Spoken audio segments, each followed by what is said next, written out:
Hey guys, how's it going? Good morning. Let me go set up this room real quick and then we can get started. So today's November 2nd, Tuesday. I think there's some news today, so we'll check the calendar to see what to expect today. Other than that, we'll analyze US 30, see what we can take. But just keep in mind that it is NFP. So a couple of things to be aware of, but nothing too big. So all right, we got that set up right there. Get the Zoom link out for all of you guys here in the premium.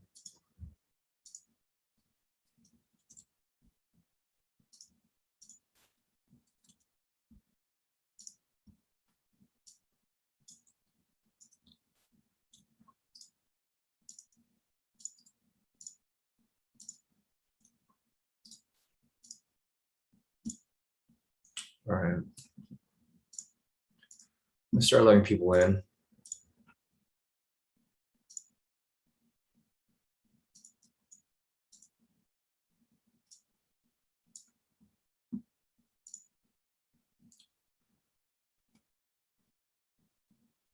All right, morning, everybody. So I'm gonna start letting people into the room. And then once we have everyone in here, we can get started. 6:21 right now. We have about 9 minutes till market open. It's November 2nd. Another reminder, it is NFP week. So we have to be a bit cautious trading, not just today, but the entire week. So I'll try my best to only call trades that I'm really for sure about. I'm going to be very conservative with the trades for that specific reason, because you're probably going to see a lot of volatility on market open. It's actually, the market's been kind of slow this week so far. It hasn't been as crazy as it usually is on NFP. If it's slow earlier in the week, it's usually going to pick up around Wednesday. Thursday, Friday is probably going to be the busiest days because that's when we have the most news. Let me go ahead and just check real quick to see what we've got over here. So let's go over here and take a look at US 30 real quick. So looking at the retail sentiment, currently it's 74% short, meaning that 74% of retail traders are currently short right now. Other than that, we have 27 point. Right now, the futures data is currently 27 or 29 points in the green. It's not very strong. So the bias now isn't it's not very heavy. We have to wait until the market actually opens in about 8 minutes. When the market does open, we can confirm what the daily average is for the day. This is from yesterday. You can see the last time it was updated was yesterday on November 1st. So when the market does open in about 8 minutes or so, that's when we'll know when where the actual average is sitting. So we'll check that shortly and see if there's anything else here that I'm missing. I think that's it right here.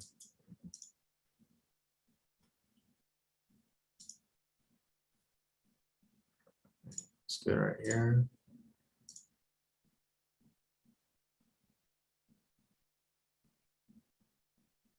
All right, cool. Let me check out the messages here. Hey, morning, Maddie. Morning, Dean. Morning, Jennifer. Morning, Christopher. Morning, Delmas. Paul said, took a loss yesterday, even though I followed strategy, waited for the setups.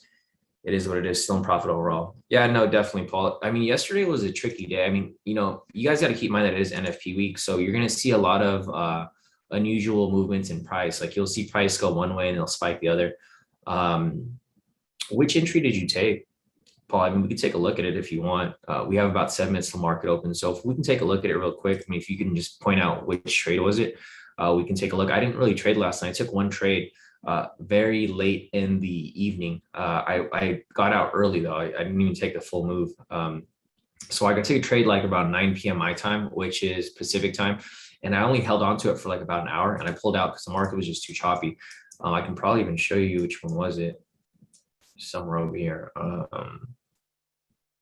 actually, I would have to go back and just and let me see if I can find it real quick. Maybe I could just oh,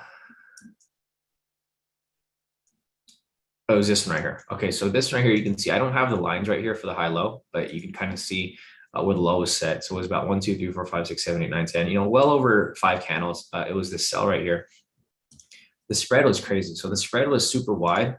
And I only went for like, I was going for like half the pippage, like right there. And it would have hit TP. However, it just kept bouncing around. It went past my TP right there, but then it didn't close me out because of the spread. It was so wide.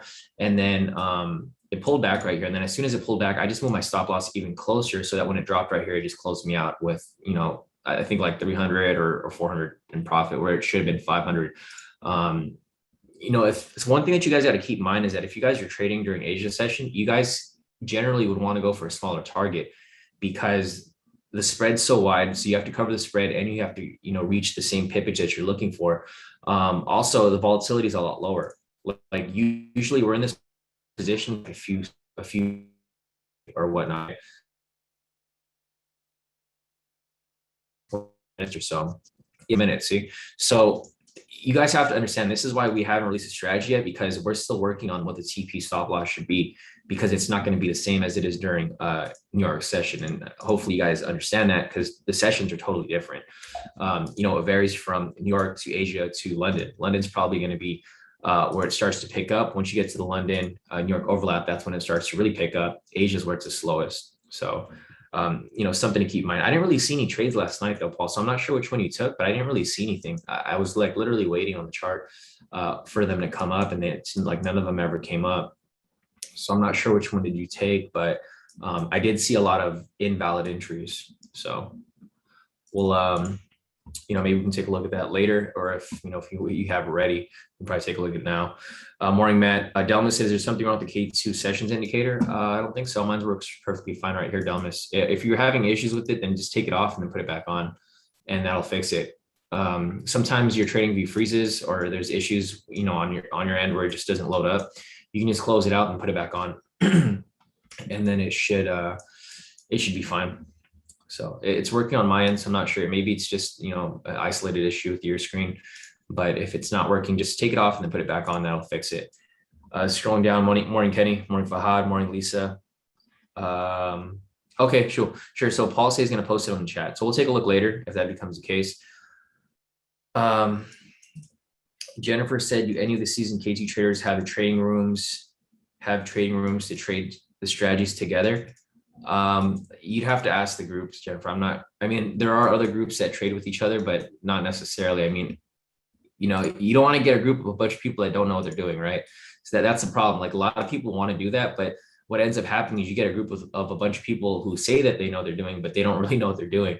And it just doesn't work out. So a lot of people prefer to just wait for the session with me rather than have their own groups. But I know there's a couple of groups in here who do trade with themselves. But you can't really guarantee the accuracy there, because it's one thing to say that you know what you're doing, but it's a different thing to actually show your consistency, or you actually really do know what you're doing, because it's two different things. You might seem like you know what you're doing, but you'll run into a rough patch where you don't know how to recover from losses, or you don't know how to avoid losses and stuff like that. So if you do want to join a different group, you're more than welcome to, but be wary. Because and this is not to like down talk anybody, but that's just how it is with trading, right? A lot of people just want to learn from the source, and they want to figure out stuff from the person who actually created it, versus people who are applying variations. Because there's people who apply variations that work fine. It's just not the same thing, right? Other than that, let's see if there's anything else here. Duggan said European markets have been acting weird all day. UK down, Germany up, AUD got knocked down on poor China data earlier today. Let's get some profits. Yeah, so Duggan, he's from Australia. So Duggan trades like opposite time of us. Usually when I'm asleep, he's trading. And he's familiar with how the market moves during London. So no, I agree with that, Duggan. And there's a lot of factors behind that. It's NFP. It was the first of the month. They were also doing the meetings yesterday. I forgot the climate meetings. The climate meetings are still going on today, guys. So just keep that in mind. There's a lot of things that are affecting the market. It's not going to be a smooth move this entire week. BlackRock CEO Larry Fink and ex-BOE chief Mark Carney speak at the COP26 climate summit. So this is still going on today.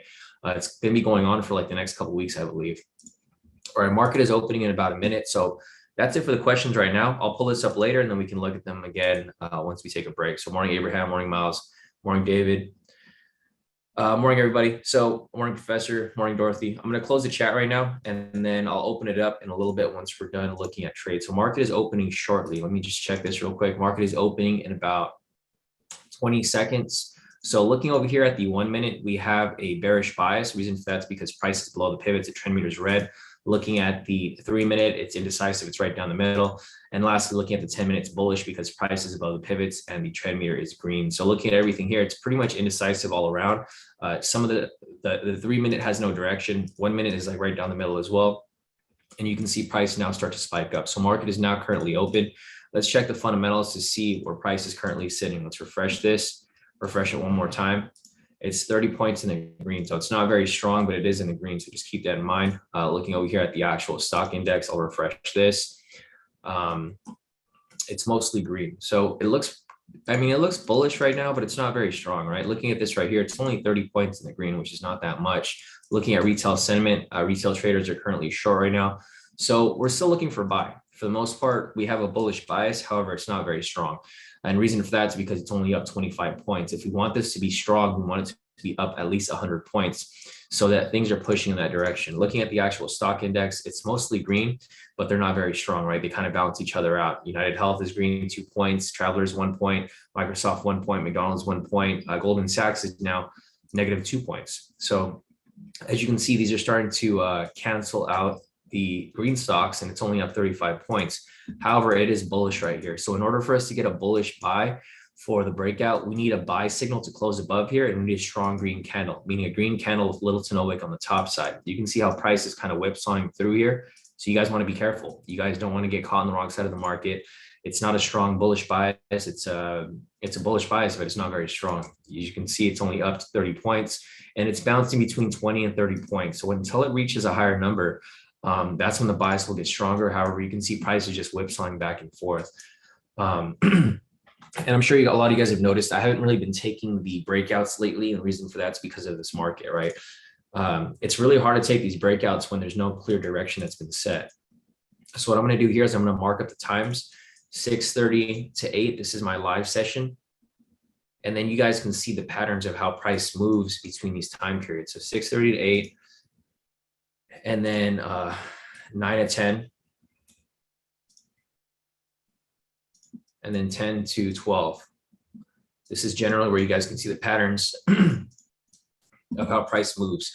So this is going to be the clean chart where we don't really draw anything. And we'll just follow to see how price moves along the session. Going over here to the 1 minute that we were just looking at, I'll draw a high right here. And then I'll draw a low down here. So as you guys can see, it's a huge range, right? Price hasn't really gone anywhere. It's kind of just bouncing back and forth within this range right here. And you guys want to be a little careful with that. As you can see right here, price is attempting to close above here. If price closes above here, it's going to indicate that it's going to be bullish. However, you guys can see the huge wicks on both sides, right? Big wick on top, big wick on bottom. If you guys remember what that means that price is indecisive because it hasn't chosen a direction. Generally on market open, it chooses the direction and pushes that way for X amount of candles. So looking at this right here, it's still very indecisive. Huge wick on top, huge wick on the bottom, and price is still not pushing up consistently. It's coming up, then it's coming right back down. Going back to the 1 minute over here, it's just a huge range, right? And this range right here is very wide. Looking at this, it's about a 400 pip range. So generally, when the range is that wide, it just causes a lot of uncertainty in the market. So it's really hard to determine, which direction price will be going. Going over here to the 10 minute, looking at this here, it's still pretty bullish, but as you guys can see, there's still like a big wick on the top side right here. So there's just no clear direction just set just yet. Other than that, we're just going to keep waiting, guys. It's a game of patience right now. Really shouldn't be forcing anything. I think that's the main thing with a lot of people here. It's the main thing is to not be forcing any trades, right? You just got to be patient and wait for that direction. I'm still looking for the bullish move. So even though price is bouncing back and forth right here, I'm waiting for this to break past this high right here and just continue to push up higher, right? That's what I'm looking for. But you can see right here, price is literally bouncing back and forth. A new low has just been established right here. And this is just, I mean, it's crazy. Just looking at how price is moving right now, this is like crazy volatility. So looking over here at the news, let me see if there's anything this morning. I think there is, but so today's Tuesday. We have tentative NZD/GBP price index. All day we have Ward's total vehicle sales. I mean, this isn't going to affect the market too much. It's light news. Also, we have the IBDT IPP economic optimism. It was negative at 6:10 a.m., but it's not really something that's going to affect the market too heavily. There really isn't much news today that's scheduled for Tuesday. The only thing that's really affecting the news right now would probably be the COP26 climate summit.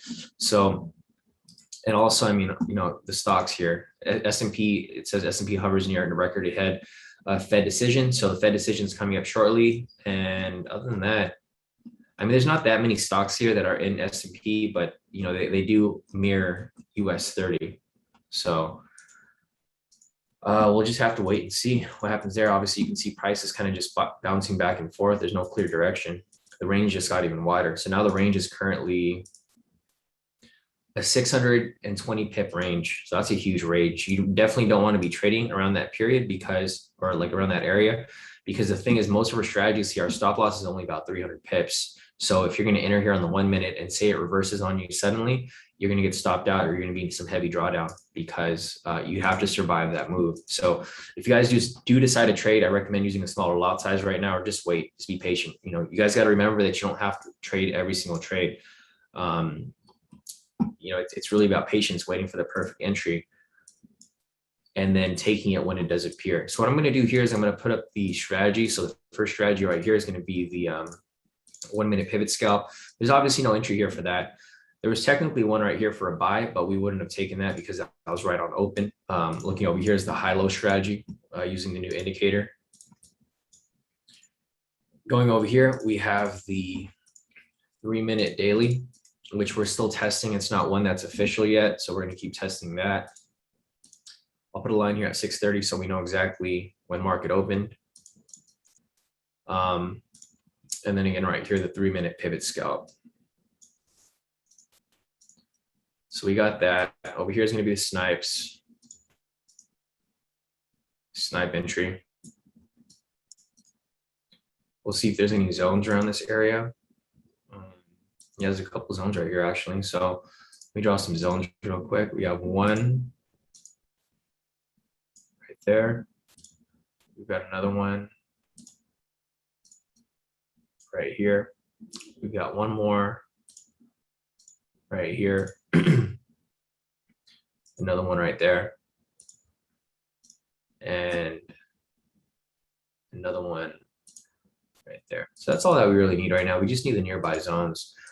Looking at current price right here, we don't really have anything that's available. I mean, if this closes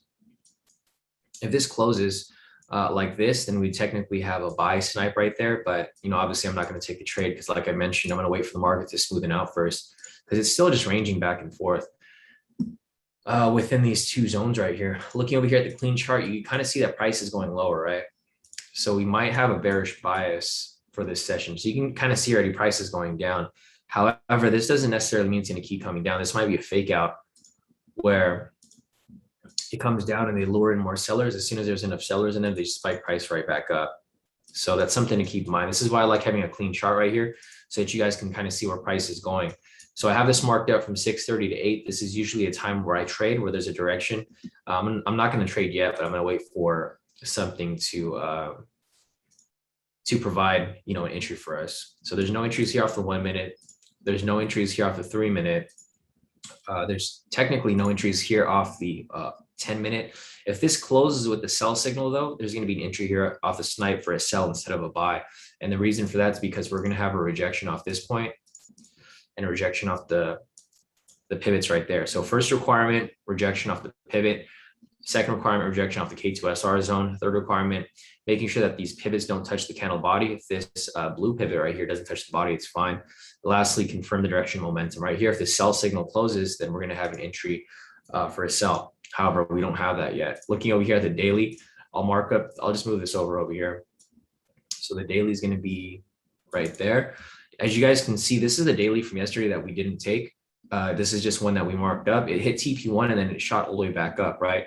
Looking at this here, this is how you can tell that volatility is not as high as it normally is, because it should hit the TP by now, right? It should move at least 1,500 pips within an entire 24-hour period. However, it's still going sideways. It kind of goes up. It might just be coming right back down, but who knows? And that's one way to identify that the market isn't really moving as fast as it generally does, especially during the fall season. So going over here to the 1 minute, you can see price isn't really doing much. It's kind of just sitting there now. But as price continues to move around this area, a new high is going to be established, right? So as price continues to move down and swings back up, a new high will be established, and we can tighten this lower and lower. Let's see, this is going to be 1, 2, 3, 4, 5. So if this candle here closes below, this is technically going to be an entry using the high-low scalp strategy. However, I mean, it doesn't look like it's going to come down, right? It came down, rejected off the low, and then it just shot right back up. So we'll see what happens here. The next thing that we would want to be looking at would be the retail sentiment. Did this increase? It didn't increase at all, actually went down. So a lot of people who were short actually pulled out of their position. So as you can see, the retail traders are starting to shift a little bit because people are shifting from sells to buys. What might be happening here is a lot of people are trying to buy the dip, right? Because they see price dipping right here and they expect price to come right back up. However, we don't know if that's going to happen, and we're not going to predict it. We're going to wait for it to actually happen, and then we'll take the move. Currently, right now, there's really no confirmation that that's going to happen, because currently looking at price right now, it's still pretty bearish. As you guys can see, it's coming down and it's still dropping even more as we speak. You can see price failed to break below, so now we have a new low. This is now the new low down there, and the range just gets wider and wider. Looking over at the fundamentals, let's refresh this. It's currently it's down actually. Now it's down 11 points. So now we do have a bearish bias. It's not a very strong one. It's more of a neutral bias. The reason for that is because it's not very heavy on the downside. As you guys can see, the actual stock index for US 30 is just half and half. Half is green, half is red. And there isn't really, I mean, it's not one-sided, but eventually it's going to move one-sided. You know, during New York session, this is the actual session for this asset to be moving. So even though it hasn't moved yet at 641, it's going to move eventually. So what you guys have to do is just be patient and give it time for it to choose its direction. Obviously, the direction right now is bearish, and you guys can see right here, because I mark it up from market open till 8, which is the times that I generally trade. So here's what can happen. There's one of two things that will happen here. I'll draw a line right here, because this is where market opened. So market opened down here. All right, so there's one of two things that will happen at this point, guys, and one thing to look out for. Price will either come back up, and you can see price is starting to push up, right? Price will come back up and it'll test this point right here. This is the price where market opened at for New York session or the New York Stock Exchange. When price reaches this point, it'll do one of two things. It'll either continue pushing back up for recovery, or it'll bounce off and it'll just keep dropping, or it might not even come back up. What might happen is it'll just keep coming down further. So this is the same pattern that plays out almost every day. And it's something to pay attention to, because if price hasn't chosen its direction yet, when it reaches this point, this is where it's going to choose its direction. You guys can see it happen yesterday as well, right? You know, yesterday, and you guys saw it played out perfectly. I literally called it out, and it did exactly what we anticipated. So like looking at current price over here, yeah, so check this out, guys. The same exact thing that I just showed you guys right now. And I marked this up on the live session. So if you guys want to go back and rewatch it, you guys can go back and watch the live session from yesterday. But as you guys can see right here, price came up, it came down. And then when it came down to here, we mentioned it came back up, and it was going to do one of two things from this point, right? Around 7 o'clock, I said price was going to either break through it and come back up, or it's going to come right back down. And look what happened. Price came down, came right back up, and then it came all the way back down. So as you guys can see, like this is the same pattern that repeats itself. Actually, this wasn't even it was this right here. So price initially came up, and right here when it tested, it was going to do one of two things: bounce back up or break below and drop. It broke below it and it dropped all the way down here for a big move. So right here, if you enter from this point or you waited for it to bounce off it, that's like 1,400 pip move right there, right? And it's the same thing that's going to happen today. So just, keep that in mind. I've been trading US 30 every day for the past almost 4 years now. So these patterns are just, they're second nature to me. I don't have to really think about it because I know where they're going to go. And it's just going to be a matter of time. So we'll see what happens next. If it comes back up, if it doesn't come back up, it'll probably just keep dropping. What we're mainly looking for here is for the direction so that we can trade there. The problem here is that we don't really have a direction with the fundamentals because the fundamentals aren't even one-sided. Usually they're like at least 100 points in the in either direction, right? But right now it's just right down the middle. There's really no direction. It's only 3 points in the red. So it can literally spike either way. It's just going to be a matter of time until it chooses its direction. Refreshing this right here. Let's see. So the latest update for the climate summit was from Japan.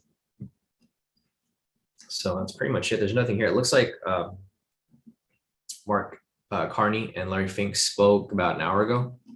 So that was the last time with these are US people. Other than that, there's nothing else here. I'll keep this open to see, what the update will be. But other than that, just looking at retail sentiment, it's now looking like it's declining. So it went from 73, it went from 74 to 73 to now 72. So with that said, that's completely fine because bias changes. It's not always going to be one direction. Now we just need the fundamentals here to point in a direction so that we can trade in that direction. So looking at current price right now, you can see price is starting to make its way up. However, every time it gets close to this, this Asia high right here, it runs into some issues. So let me just get this right here.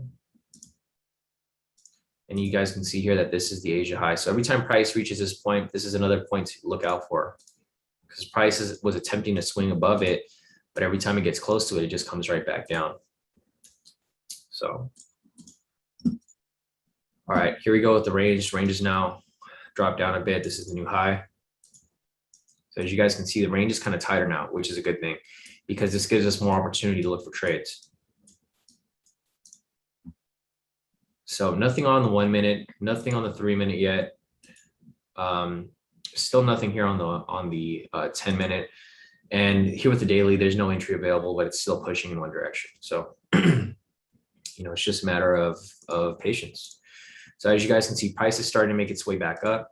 And you can see where I drew the arrows here. What I'm looking for is I'm waiting for it to reach this point. Once it reaches this point, I'll determine which direction I'm going to be trading. Still isn't there yet. It's just, and you guys can see every time it gets close to this Asia high right here, it just comes right back down, right? You guys can see just looking at the previous candles, how many times has it tested or how many times has it gotten near it? 1, 2, 3, 4, 5, 6, maybe 7 tries right here to get above it, but it fails to do so. So just gonna be waiting. All right. Let's see what we got over here.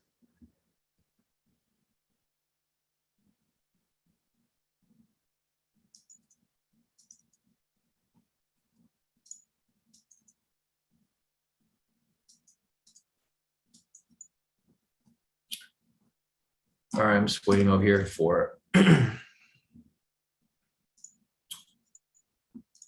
for this to update. Let's see where we're at right now.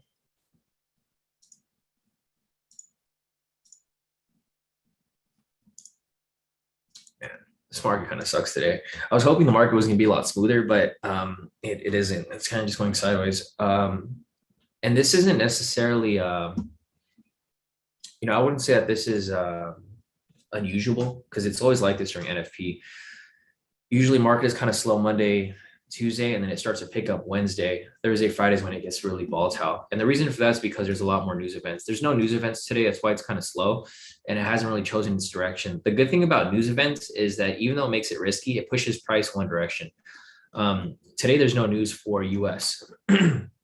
Wednesday, we have a lot of news actually. So Wednesday, we have final services PMI, non-farm employment change, ISM services, crude oil inventories, FOMC statement, federal funds rate, FOMC press conference, and that's pretty much all packed into Wednesday. So Wednesday is going to be very volatile. Usually on a Tuesday of NFP, it's kind of slow. So that's why I'm being really patient here because I'm just waiting for this to confirm. And you can see price starting to drop lower. Let's see. 1, 2, 3, 4, 5. So if this closes below here, this technically would be an entry using the high-low scalp strategy. Depending on how this candle closes, maybe I'll take it. If it, if it's a big candle, then I'm probably gonna wait for it to pull back a little bit and then go in for a late entry. But one thing that's kind of that doesn't make me want to take the trade is the fact that direction kind of sucks right now. So if you guys want to take the trade here, you guys can see that it's kind of a big candle. So what I'm going to do is I'll probably just wait. I'll put a sell stop or something to catch it.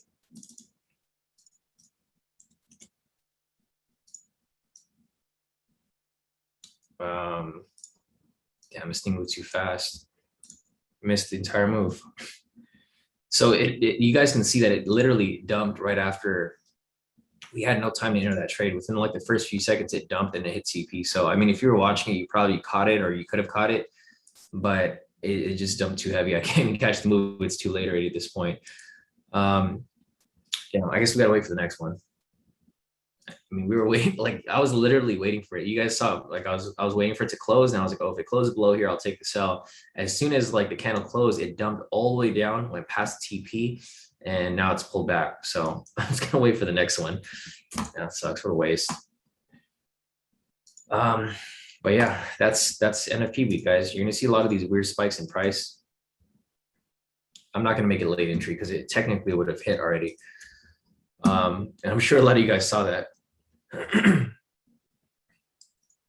Nice. Paul said I got it. So Paul actually got it. So some of you guys got into that trade. Paul said I got in at the signal. It tapped my TP and I'm happy. Made it 1,260. Nice work, Matt. I mean, Paul. Yeah, I mean, this is what to expect on a Tuesday, guys. And this is why I never recommend you guys enter trade late like that. If it hits TP, then it's fine. You got to be disciplined to just let it go. Like some people caught it. I didn't catch it, unfortunately, even though I was waiting for it. You guys saw I was waiting for it. I missed the entire move. So we'll wait for the next one here. As it establishes new highs and new lows, we're going to keep moving this lower. But no, definitely nice work there, Paul, that you caught it. Yeah, I don't know if anyone else caught it. If you guys have any profits to share, just drop them in the group and then we'll take a look at them. So Noel over here actually caught the breakout. He hit his TP right there. Nice work, Noel. Scrolling down a little bit. So Lisa here, she started off London session locked in about 1,418. Paul here. Oh, okay, let me see. I'll take a look at that later, Paul. So I'll keep that marked up when we're like done looking for trades. We'll take a look. Cheryl here actually caught it too. So Cheryl locked in a total of about 2,000. She made about 1,482 off that trade. She took it off 2 accounts, so she's in total well over 2,000 for this day so far. Patricia here took it as well. So Patricia's in profit 3,130. She took the buys right here. She locked in 1,000, 1,200, 400, 5,600. Nice work, Patricia. Yeah, Patricia said too risky. Trade, never again. So Patricia actually hopped into it and she caught it as it swung back up. Vincent over here too. Vincent took the trade. You can see they're all sells right here. He locked in well over 1,441. Nice work, Vincent. Junior over here too. So Junior locked in a total of 2,882. He took the sells right here. You guys can see some people caught it. So if you guys were paying attention and watching it, you guys would have caught it. But for other people here, it hit and then it bounced right off. So you guys got to be really careful when you guys are taking trades like that, because there's going to be specific times where price is going to bounce. So if you didn't get out right there, so like for example, a lot of people got out, they got in, they got out really quickly. If you didn't get out at the right time, you have gone caught in the trade. So today's not the day to get greedy. This whole week's not the week to get greedy. If it hits your TP, you got to pull out. Don't be greedy and hold on to it longer than you need to, because you might get caught in some drawdown here. Because let's see, if price came down here, would have hit TP, and then it would have pulled back way back here. We're gonna make this range a little tighter. Other than that, let's see. So I'm getting a lot of messages from people right now. I'll read your messages after, guys, once we're done looking for trades. But currently right now, we're just going to keep looking to see if there's anything else for us to take here. I'm going to take at least one trade. You know, a lot of you guys took trades already, so I'm glad to see you guys profiting, but you know, I'm getting a little FOMO here. I kind of want to catch some trades too. So let's see if there's anything here that I can take. I'm probably not going to mess with the snipes right now. Market's too volatile. Technically right here, guys, this is the daily entry again for today. So this is kind of a good thing because it's moving in the same direction as yesterday's daily entry. So yesterday's daily entry is still currently running right now. It's in drawdown, but it's currently running if you have it still running. And then we have another daily entry right here for today, going the same direction. So if that's the case, it's usually a good indicator that price is going to keep dropping lower and lower. I'm not in this position, so you know, like I just mentioned, I'm not taking any trades on the higher time frames right now, guys, because it's just too volatile, and I don't want to mess with the market and get caught in the trade. Like I don't want to be stuck in a big trade longer than I need to. So here's the daily entry. If anyone wants to take it, I mean, you know, it's really up to you. It's at your own risk. I'm not taking the trade, so obviously, if I'm not taking the trade, I consider it a risky trade. If I thought it was a for sure trade, then I would take it, but I don't necessarily expect it to be a straight shooter. So I'll just put whoever wants to take it. But if not, then, you know, just wait for the next trade. I'll put the date here because this is going to be for today. Daily OTP. Because I know there's people here who still take the trade, even though, you know, I say it's risky, and I'm just marking it up so that for those people, they can keep up to date, so that if they're not paying attention, I can give you guys an update when it hits TP. And then from that point, you guys can move your stop loss and profit like you're supposed to. Okay, TP1. Because I'm still waiting for the direction to be set. Once there's a direction, then yeah, I'll take some sells. But right now, there just isn't a full direction set. So to be safe, I'm just going to wait, take the smaller trades. And then later, if I want to hop into the daily as a late entry and just, you know, write it down, then I can do that. There's different ways to do it. I mean, not everyone's going to approach these trades the same way, but you guys can see the one from yesterday is still running and the one from today is running right now. So if it drops down, hits TP, I'll give you guys an update to move your stop loss and profit. But I'm currently not in the position, you know, and a reminder, I'm not in the position. So I don't want people to come complaining later saying that they took the trade and it lost, because I'm warning you guys right now that this is a risky trade. And I'm giving you that warning because I do think it's a risky trade. It's not because I'm trying to be careful. It's not because of anything. I'm not in the trade. If I was trying to be careful, I would enter it and I would tell you guys, but I'm not in the trade. Because I just don't see the direction set yet. Looking over here at the 1 minute, the same markups that we drew earlier, you can see that price still hasn't really moved, right? The low is like set right here, and then it's still just ranging within this area right here. It hasn't really pushed up to retest the opening price, and it hasn't even came up to test the Asia high. It's just kind of bounced around this area. Going over to the 1 minute, you guys can see that the high kind of pushed up a little bit, but this is literally the range. Price is just going sideways amongst this area right here. So it's just a time to be careful. There's nothing for us to take.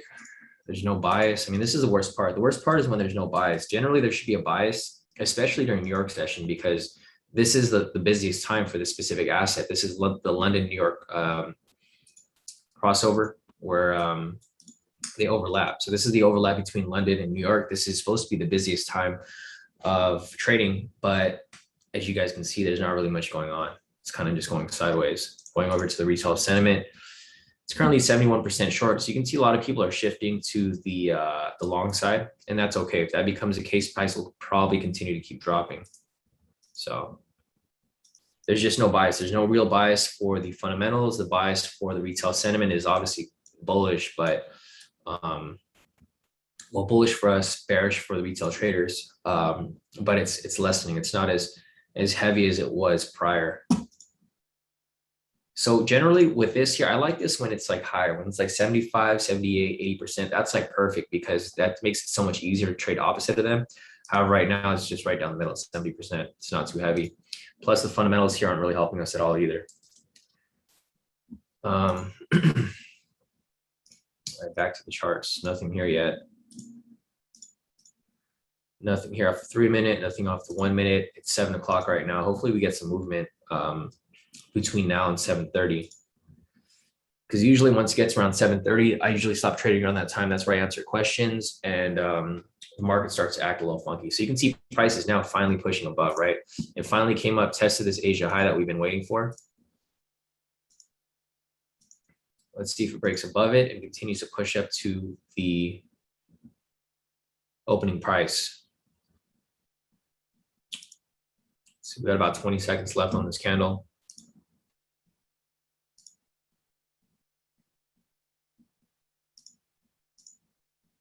Nice. Abraham said, I've been trading all day US 30 in gold with baby lots, practicing 20 trades, only 2 losses. Took the daily entry, baby lot. Want to test it? No, definitely, Abraham. That's good.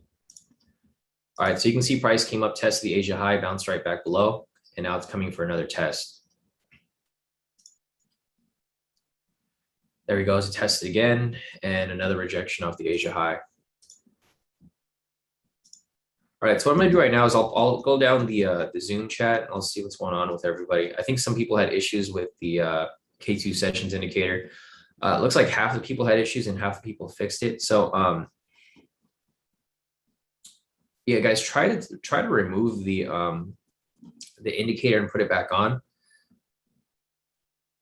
or try signing out of your TradingView and signing back in, because TradingView updates their platform like almost every day.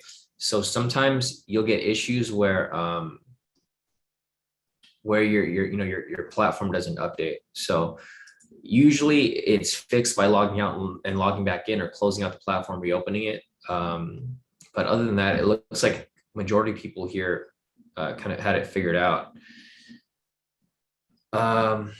Ellis said, looks like you had 2 signals fired at 6:30. Yeah, mine doesn't show any.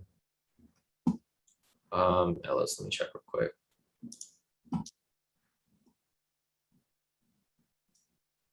So Ellis said at 6:30 there were signals fired. Let me go over here real quick. 6:30.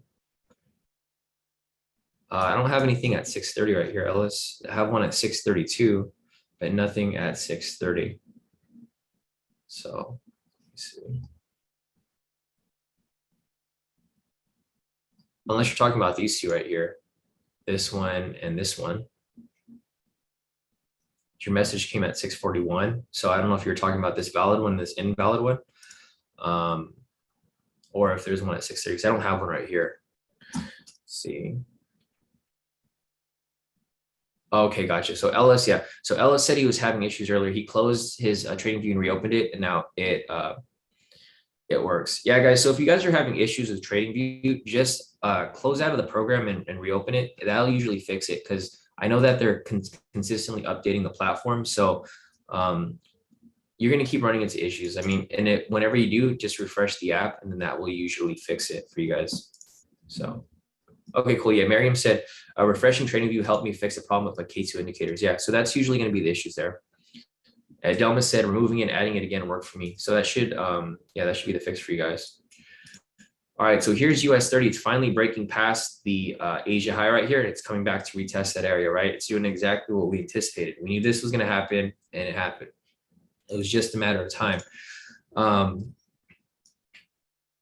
So here's the new high. So this is the next area for price to test it. There you go. Price has now tested it. Now we wait to see what happens here. Is price going to break above it and continue pushing higher, or it's going to reject off and come right back down? So as you guys can see, I do the same analysis every day. This isn't luck, guys. A lot of people, and don't get me wrong, guys, I know people do get lucky at trading, but I do this every single day. So this is obviously not luck. You can't get lucky every single day trading. I didn't just predict price was going to go up here. I knew it was going to go up here because it does this every single day. And there we go. We're going to see where price goes from this point. We have 25 seconds until this candle closes. You can see price failed to break above it. I mean, it broke above it, but it hasn't closed. So it's just going to be some time right here until we can determine, what exactly is going to happen here. So we got about 5 seconds left on that candle. All right, so price didn't close above it. We're just going to confirm to see what happens the next couple candles after it. Probably the next 5 candles or so will determine what direction it'll be pushing. So looking over here, let's just refresh this. You can see price is now very high. Well, it's not high, but it's 30 points in the green. So the bias is now shifted to a bullish bias. The actual stock index right here is mostly green. Looking over here at the retail sentiment, it's currently 71% short. So as you guys can see, sentiment is still short. Price is pushing to the upside. That's exactly what we were looking for here. So as you can see, price is now breaking past it and closing. If it closes above here, now we just got to see if that confirms a price movement to the upside. It's all about patience, waiting for that confirmation. You guys, you know, if you would have waited down here, if you would have taken the sell, you'd have been screwed. If you waited for it to come back up and test it, now you know where price is going, right? So price is broken above it. It's closed. The bias now is bullish. Obviously, you can see price just continues to push up higher and higher. And it's just going to be a matter of time to see where it continues. So if it's, we just got to wait to see if it continues to push up or if it's going to drop back down. Because what could happen at this point now is price might come back down, retest this right here, opening price. And then that's where it'll decide whether it's going to drop back below or if it's going to continue right back up. My guess is that it's going to continue pushing higher. And the reason for that is because the fundamentals are green, right? You always want to follow fundamentals. Fundamentals are the first thing that I follow. Right here, you can see the number just continues to increase as we speak. However, it's not very strong yet. The reason why I don't like entering when it's below 100 is because this can easily shift back down. When it's above 100, it's so high that, you know, it's already established that threshold, and then it'll just keep pushing up higher and higher. But you can see right here, it's coming down to retest this area. So as you can see, I've drawn the line here. I've drawn the circle. And this is what you guys don't want to get caught in. You don't want to get caught in the fake out, because what could happen here is price will just come right back down. That's why I wait at least like 5 candles or so to confirm the direction. And then once the direction has been confirmed, then I'll just trade in that direction. So it's just about patience, guys. Like, you don't have to take every single trade. You don't have to predict every single thing. Like for me, I could have taken a buy down here because I knew price was going to go up. However, there's so many hazards along the way, right? There was the Asia high right here. Price needs to break above here, and then needs to break above the opening price. And then at this point, I still need to confirm whether it's going to keep pushing up or if it's going to come back down. So that's like one thing that I learned about trading for so long. It's patience. Because yeah, you could have locked in a lot of profit right here taking the buy. However, you could have lost a lot of, you know, profits you could have made too if you got in too early and traded in the wrong direction.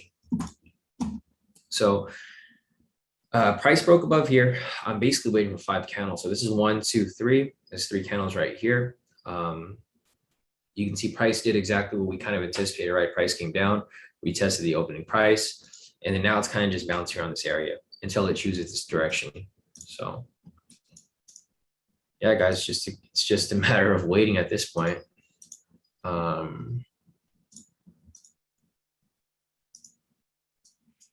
right. So pretty much just waiting for this to confirm its direction. Once it confirms the direction, we can take this for an entry at some point. All right, this is cool. So we have another low established right here. And as you guys can see, the range is now moved above here. The range was down here. Now the range is above here. What I'm looking for at this point is I'm looking for price to break and close past this line right here. If price breaks and closes past this, I can take it for a high-low scalp. Vice versa, if we get a pullback, so we get a retracement down and then it swings back up for a buy signal, we can take an entry using the pivot scalp. However, right now, the main entry that could possibly appear would be the high-low scalp. But in order for us to get that, we need 4 or 5 candles to pass this high here. So 1, 2, 3, 4, 5. So this candle needs to close below there. The next one needs to close below there. And then if the other one breaks above and closes, then that's fine. We can take it for the entry. However, if it breaks it right now, it's just going to establish a new high because this one hasn't been established yet. And there you go. It's established a new high right there. So it's just more waiting on my end. The high was broken right here. So this is now the new high. And we got to wait for X amount of candles to pass until it's established. So here we go. And we start over again. Price broke it again right there. Now I'm waiting for the new high to be established again right here.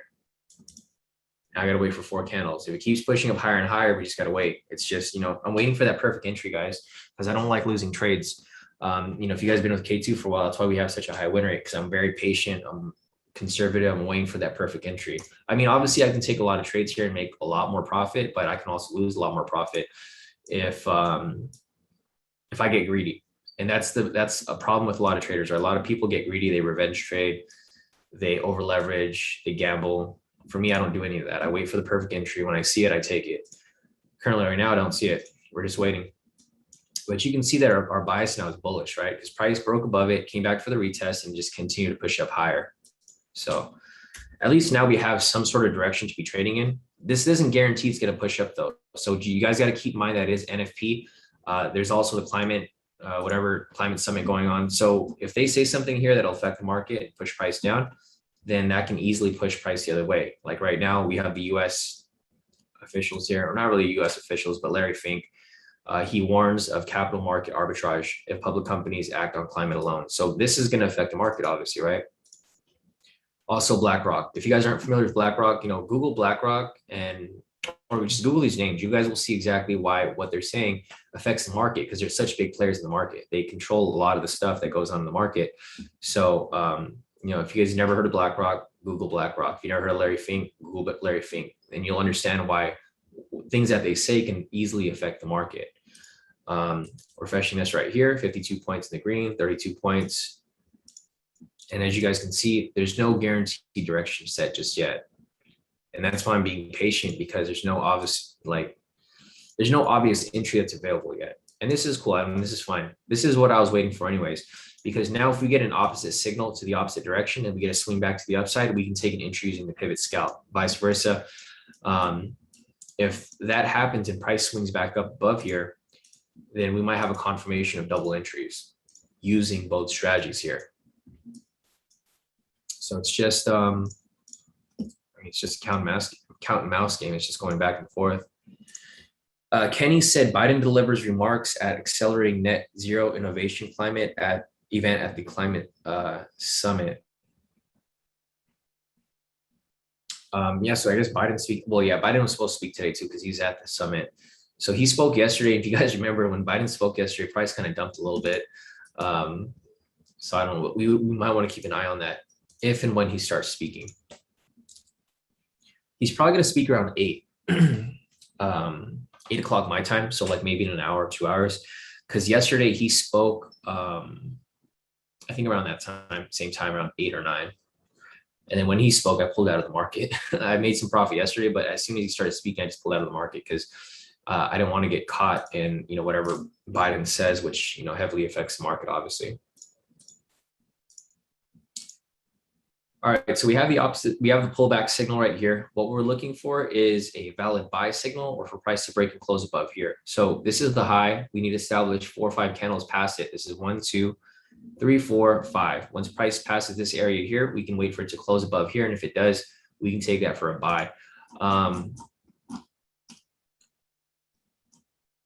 just trying to see where the all-time high is. The all-time high is going to be right here at the previous New York high. So we're getting close to it, but we're not that close yet.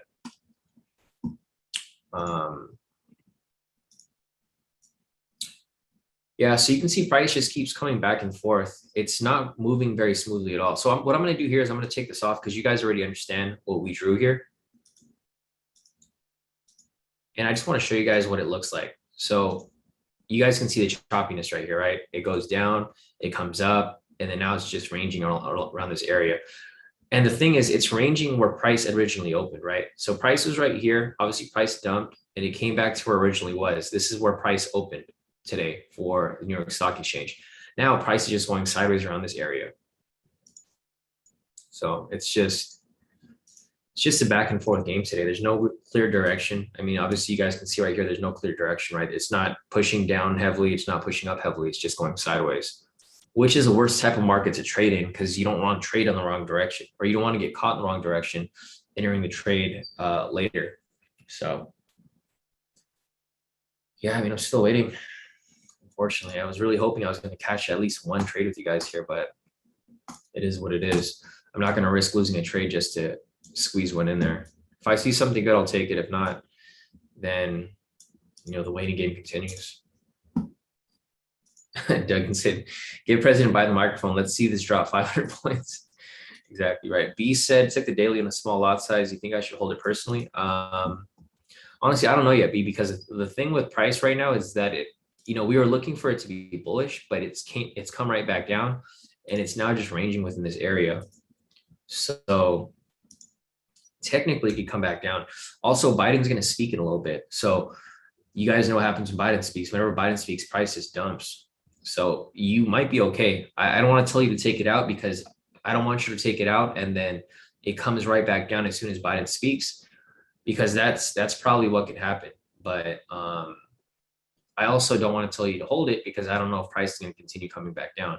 But as you guys can see, price is now just ranging within this opening price. Let me just turn this off, and then you guys can see how clear it is, right? Well, I mean, it's not clear, but you guys can see how clear it is where it's not really moving directional at all.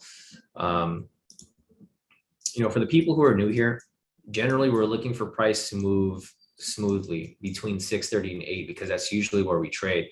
So like this right here, I mean, it wasn't moving smoothly initially, but it came back to where we were anticipating. So from right here, 630 till 8, right? So we were trading yesterday, taking sells. This isn't very smooth, but it's a lot smoother than it is today, right? It's a smooth move to the downside. This is what we like to be trading in, not how it is moving right now. This is not smooth at all because it comes down, comes up, comes down, comes up, no direction, right? You want it to be where it's moving directional like it is right here. This is why I usually trade between 630 and 8 because this is when it's usually the smoothest. It's smoothly down, and then from 8 till 9, it's or 8 till 10, it's just it just goes goes sideways for the most part. So smooth move down. This is usually where I trade. I'm out by 8 right here, just consolidation, and then reversal. Same with the day prior, or the day prior was like Friday, so it wasn't moving smoothly. But yeah, you can see right here, this Friday is exactly how today was. So looking at Friday right here, markup 630 to 8. This is the market you don't want to be trading in, right? Moves up, comes down, comes right back up. There's really no direction set. So as you guys can see, there's a big difference between yesterday's market and today's market. Going back over here, let's move this closer. The good thing about this though is that oh, I missed this variation right here. I don't know if Maddie took that variation trade. But yeah, there really isn't much of a direction set here. However, my bias is still kind of bullish. Yeah, we do have a pending buy there, Paul. Off this, there's a variation that was right here. It hit TP already, actually. So let's see. Let me move my chat window over here real quick. Oh, fuck. Damn it. I accidentally entered the trade. Guys, don't enter the trade right now. I was trying to close the chat window for the Zoom, and I accidentally entered a buy, but don't enter it. If it closes, then it's cool. I might just pull out of it if it doesn't close with this buy signal. But I did get in a little early because I accidentally hit the button for a buy there. We needed to close with the buy signal though. So technically there's no entry that's available yet. I'm going to let it get into some profit. I'm just going to pull out because I'm not supposed to be in this trade right now. This trade didn't close how it was supposed to. Guys, it's like I bought a new monitor, but I didn't buy the HDMI cord. So I have like 2 monitors here now where I'm supposed to have the MT4 on like the top screen and then the chat down here. But I don't have my HDMI, so I ended up accidentally getting into this trade here because my window is kind of small. I mean, it's not that small, but it's kind of small. So don't enter the trade there, guys. That was an accident on my end. We'll be looking for any possible buys here that will come up, but I don't recommend anyone enter any buys here because it's just too risky of a trade. I move my TP up a little bit so I can just pull out and profit when it swings up. But I shouldn't have been in this trade right now. So let me just move this. I hate when that happens. So let's just 3, 5, 9.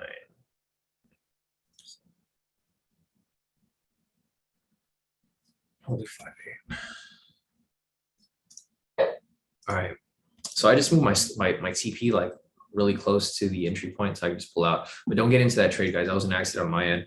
I was trying to move my Zoom chat, and then I ended up clicking on the depth of market tool because I have it open right there.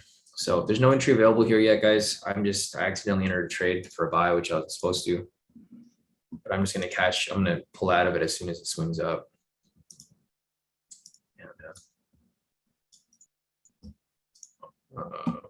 Hopefully my HDMI cord comes in today or tomorrow so I can avoid that.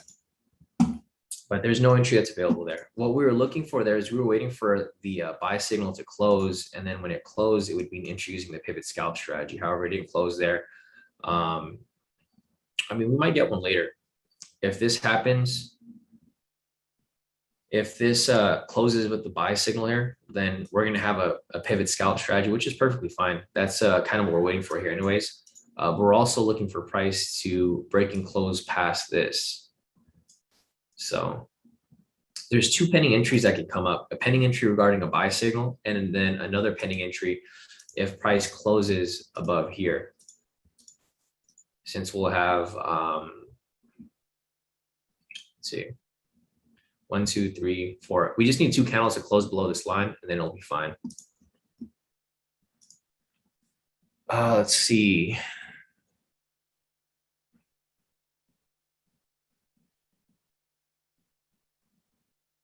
So Paul said, all 3 of my monitors use DisplayPort. What's DisplayPort? I'll have to look that up. Paul. Yeah, I'm not sure if you're on a Mac, Paul. I'm on a Mac, so I have to use a Thunderbolt.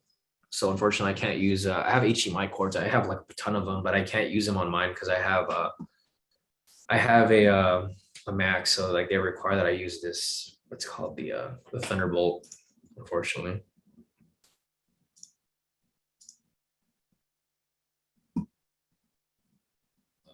Let's see. Talanji said, I think there's a 10-minute sell snipe, although the last 10-minute. Yeah, I'm not taking any trades on the 10-minute right now because price is just too volatile and it's spiking around back and forth. So I'm not necessarily taking anything. Let's see. So there was a buy snipe right here that, I mean, I guess you could have taken, but I'm not taking any trades on here right now because of how price is currently moving. So technically that buy snipe would still be running, but I'm not taking it because obviously, you know, price is not really directional right now. It's kind of just bouncing back and forth. Also looking at this sell snipe over here. I don't think this one would be a valid sell snipe because of the pivot touch the candle body. So that would invalidate requirement number 3 right here. There was a buy snipe right here too. Let's see. So this buy snipe right here is technically still running, it looks like. Yeah, so this one right here, this previous buy snipe right here, this is the one that we were looking at on market open. We were discussing it. I was mentioning that that would technically be a buy snipe, but I wouldn't take it because it was on market open, but it's still currently running. It didn't hit stop loss here. It's pushing up. Looks like it got close to TP, and then it just swung back down. This sell snipe right here wouldn't be a sell snipe because the pivot right here is touching body. So that would be invalidate by requirement number 3. And then again, right here, we have another buy snipe off this one, which is also still running right now too. So I'm not sure if those are the ones you're referring to, Talanji, but these trades are still running. So this one's currently still running. This right here is currently still running as well. And then this one right here wouldn't have been an entry because this pivot touches the body. So not sure if that's the one that you're referring to. Here, let me see what else I'm missing over here.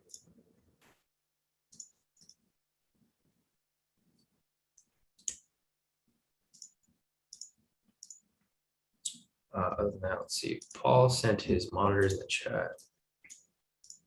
Oh, nice, cool. Yeah, these are pretty solid. Yeah, for me, I have like my iMac Pro right here in the middle. This is like a 27 inch, I think. And then I have 2 of the 24 inches right here on my right side. They're stacked. I got a what's it called? I got a mount for it. So they're stacked right on top of each other. I'll show you guys a picture later. Like obviously when it's working. Right now it's not currently working, so I can't show you exactly what it looks like. Because the top screen is off. But when it's open, I'll show you guys.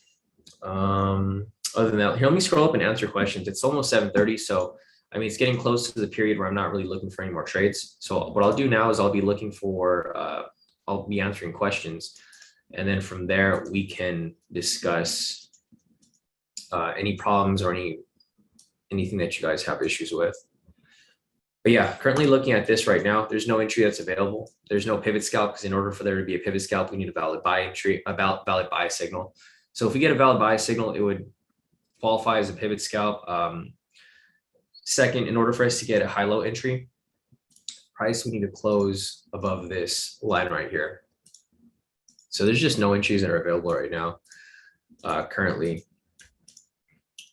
looking over here, you guys can see how nasty the market is. It's not really moving directional at all. It's kind of just going sideways at this point.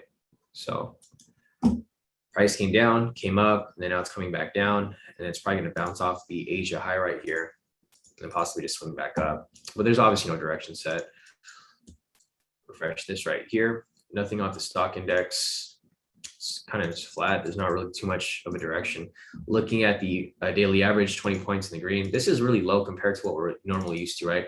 If you guys have been in the session lately, it's been like 100 points, 200 points. In some instances, like 300 points when it's breaking the new highs. But I mean, currently right now, there's just nothing. Okay, so Biden is speaking right now. This is why price is going down. So Biden spoke about 20 minutes or 12 minutes ago. So here we go, Biden. This is exactly why price is freaking coming down right now. Stupid Biden. I knew he was talking or he was going to do. It always happens. Look, Biden spoke 12 minutes ago. Look what happened 12 minutes ago. Let's just rewind 12 minutes from here. All right, Biden, you want to talk? And look what happened to price. 10 minutes ago, he started talking and price just comes all the way down. Yeah, good old Biden. All right, let's get him off the mic so we can get this back up. And this dude always does that. All right, so Biden endorses global methane reduction deal. All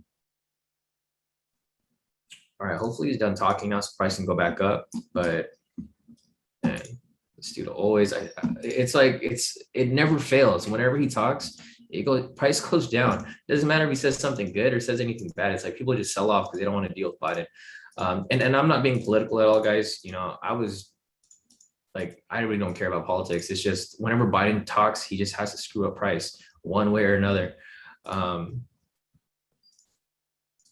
Yeah, I mean, honestly, I don't care who's the president. It's just however they affect the market. Like when Trump was president, I'm not a huge Trump fan, but whenever he would talk, it was like a gold mine. Like every time he would talk, price would just skyrocket up and up and up. And it was fun. It was like a fun time trading when Trump was president. Whenever Biden speaks, price will either just slow down or it'll just drop. So something to, keep in mind. But anyways, let me just refresh this. I'm waiting for him to get off the mic. Come on. It's like whenever the next person can talk. Biden said signatories package beyond pledge. Yeah, I mean, whatever it is. So obviously he's going to affect the price because Biden backs landmark methane pact right here. And we'll just see what happens with price. I mean, currently I'm hoping it swings back up, but who knows?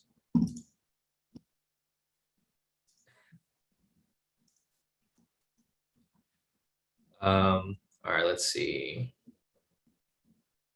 Let's scroll over here real quick and see what else I missed.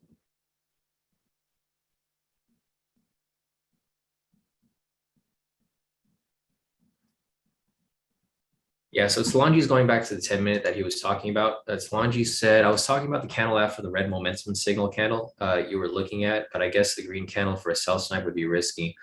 I haven't. So he was talking about the green one after. Oh, okay, you're talking about this one. Yeah, so this one right here, I mean, technically, yeah, this would have been a sell. But Yeah, I wasn't really looking for any sells here. Yeah, so I would have hit stop loss if he took that one. I haven't taken the 10-minute in a while either, Solange. I've kind of just been holding off on it, and I just been waiting for because the thing is I'm looking at the bias here. So if the bias here is for like if there's majority of retail traders short, then I'm not looking to short because I don't want to trade with the majority of the retail traders. So even though there was an entry there, I probably wouldn't have taken it myself for that specific reason. All right, here we go. US 30 is making its way back up. It's perfect. But yeah, it's Lunge. I haven't used it myself. I just use it as a guideline when I'm following the trades. So like I'll take a scalp within the 10-minute. Like say if we have a buy entry running off the 10-minute snipe, like within it, then I'll take the trade. But I don't necessarily trade the snipe by itself anymore. Also, because I'm here on the live session with you guys, so we don't really have much time for me to catch the snipes anyways. Since it's on the 10-minute, we only have like about an hour and a half on here. So by that time, it's kind of hard for me to catch those trades. So I don't necessarily take it as often. But you can see right here where I drew the Asia high. It came back down, retested, and it swung back up. Thankfully, maybe Biden's done talking right now. Let me refresh this. There's no update, but yeah, Biden spoke about like 17 minutes ago. So hopefully, or it was at 10:01 a.m. actually. So 10:01 a.m. he was actually speaking about 29 minutes ago, which is perfect. Hopefully he's done talking and then price can make its way back up. But I mean, who knows?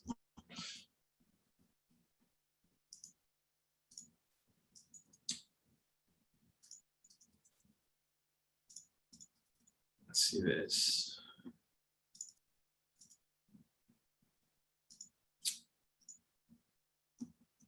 All right, let me scroll up. I just want to make sure I didn't miss any other questions. If you guys asked a question earlier and I didn't get to it, just drop your question in the chat again in the Zoom, and then I'll take a look at it. So let me just scroll up real quick. I want to make sure I'm not missing any questions here. Rav said, hi, Shawn, my high-low sessions indicator is not working. I deleted it, reapplied it, but it keeps saying something went wrong. Please try again. Fix now. Okay, never mind. So Rav fixed it. So Rav said it wasn't working, and then he said he tried again and it worked. Okay, so yeah, usually guys, if there's an issue with your trading view, just restart your trading view or log out and log back in. That should fix it. That's usually the fix for trading view. Because the thing is, trading view is always like before they would update like maybe once every couple of months, but I feel like they're updating like every single day now, which is a good thing because they're keeping things up to date. So yeah, if you guys are having issues with the trading with anything on TradingView, my main fix is just to log out and then log back in, or to close it and reopen it.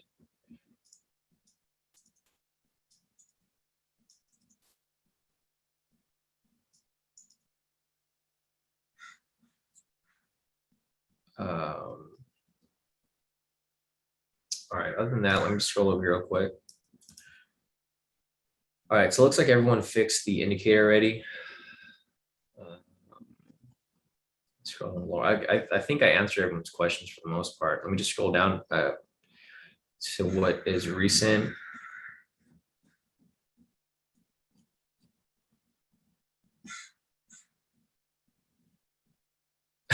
Andre said, "Ew, this chat has turned political."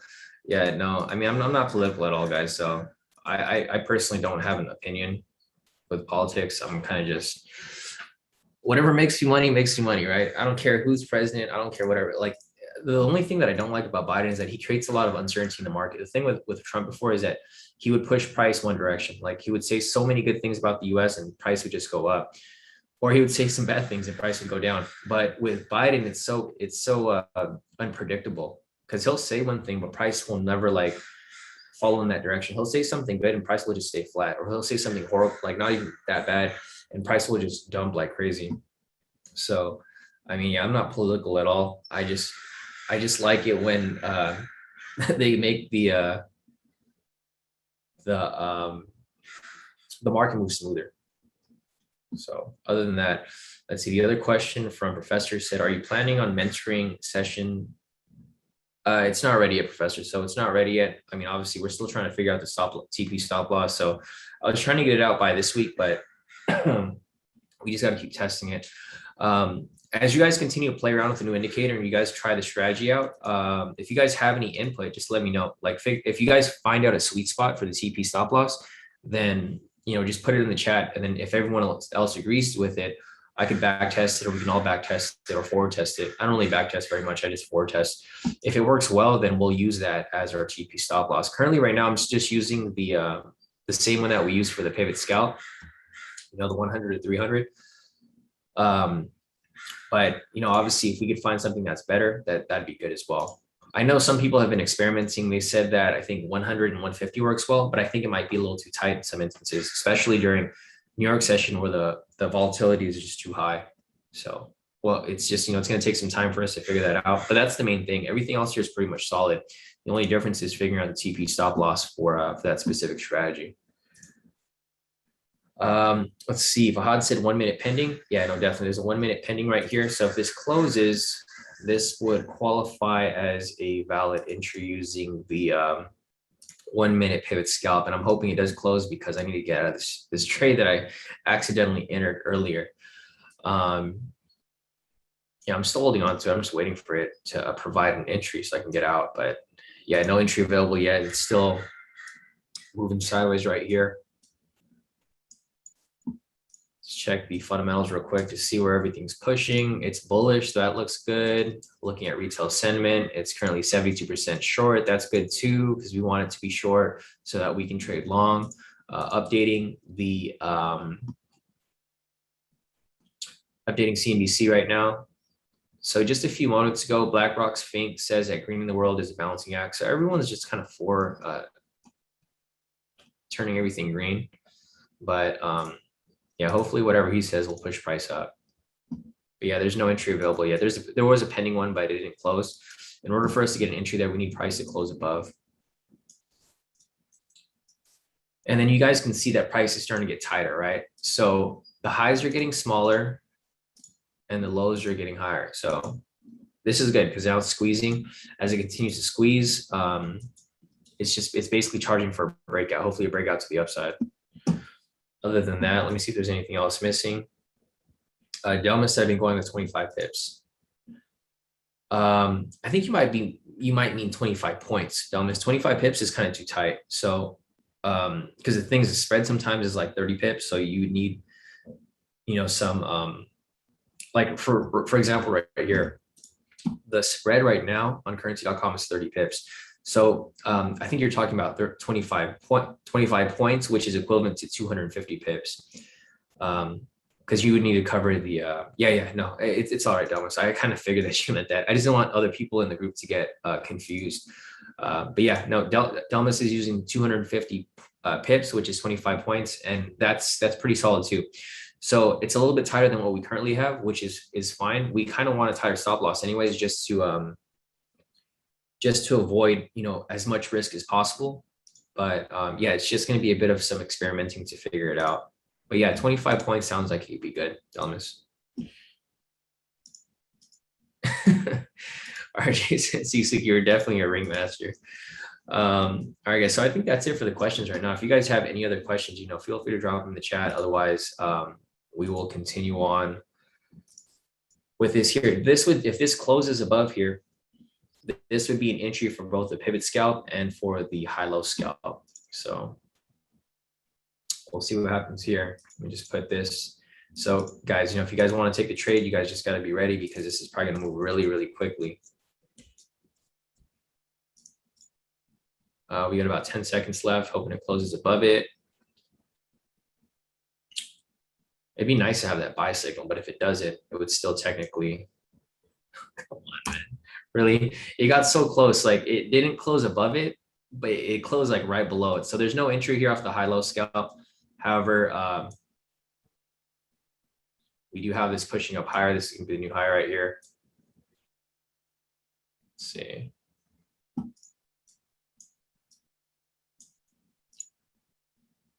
right, let's let it push a little higher. All right, if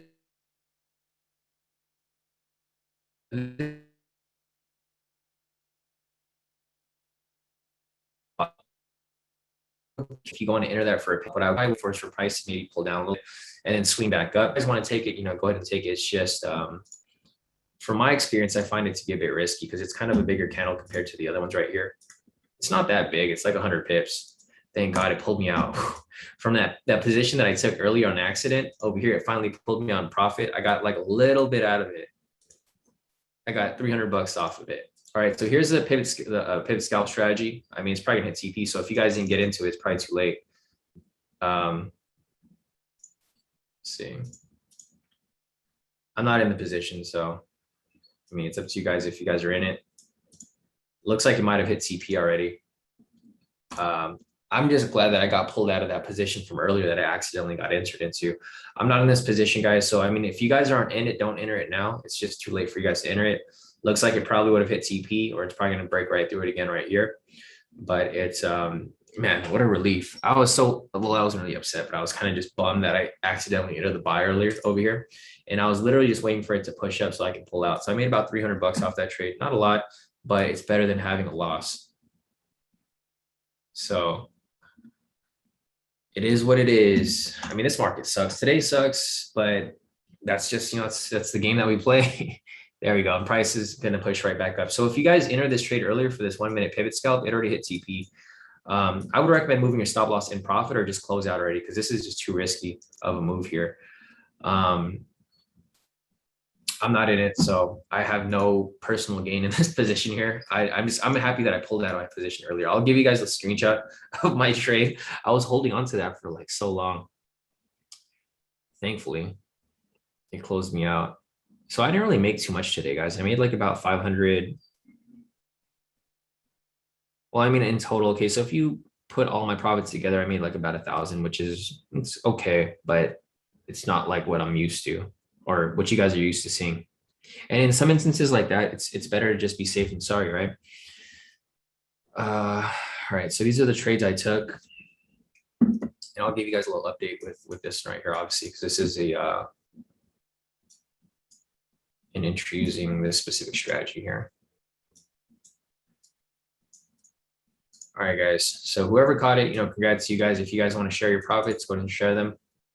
I didn't take this trade. However, I did take the other trade that I accidentally had earlier. So I technically made profit with you guys because I caught it as it shot up and I just pulled out of the position. So thankfully I got out of that, or else I would have been pretty bummed today because I don't like losing trades. You guys know that.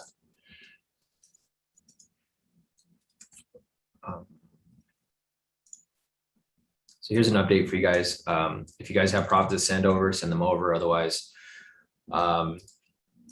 so got out of that accidental buy with profit, thankfully. K² buy scalp.